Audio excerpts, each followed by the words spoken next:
কয়লার ডিও থেকে তোলাবাজির অভিযোগে গ্রেপ্তার তৃণমূলের প্রাক্তন ব্লক সভাপতি। কয়লার ডিও থেকে তোলাবাজি গ্রেপ্তার অন্ডাল ব্লক তৃণমূলের প্রাক্তন সভাপতি। পশ্চিম বর্ধমান জেলা পরিষদের প্রাক্তন কো মেন্টর ও অন্ডাল ব্লক তৃণমূলের প্রাক্তন সভাপতি ছিলেন কাঞ্চন মিত্র।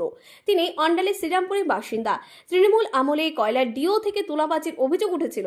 এলাকার মানুষকে ভয় দেখানোর অভিযোগ উঠেছিল, এমনকি জমি কারবারের সাথেও যুক্ত ছিল। তার সাথে গ্রেপ্তার হয়েছে মোহাম্মদ মোজাম্মেল, সেও একই কারবারের সঙ্গে যুক্ত ছিল বলে অভিযোগ। রাজ্যে বিজেপি ক্ষমতায় আসতেই জিরো টলারেন্স নীতি নিয়েছে রাজ্য পুলিশ। যাদের বিরুদ্ধে দুর্নীতি, সন্ত্রাস ও অবৈধ কাজকর্মের অভিযোগ ছিল, তাদের বিরুদ্ধে অ্যাকশন নেওয়া শুরু হয়েছে। শুক্রবার রাতে এই দুজনকে গ্রেফতার করে অন্ডাল থানার পুলিশ। ধৃতদের শনিবার দুর্গাপুর মহকুমা আদালতে পেশ করা হয়। স্থানীয় সূত্রে জানা গিয়েছে, দীর্ঘদিন ধরেই এলাকায় কয়লার ডিও ঘিরে একাধিক অনিয়ম, তোলাবাজি এবং প্রভাব খাটানোর অভিযোগ উঠেছিল।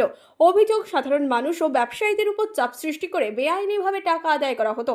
কেউ প্রতিবাদ করলে নানাভাবে ভয় দেখানো হতো বলে অভিযোগ।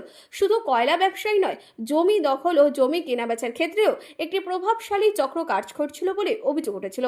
সেই চক্রের সঙ্গে কাঞ্চন মিত্র ও মোহাম্মদ মোজাম্মেলের নাম বহুদিন ধরেই জড়িত ছিল।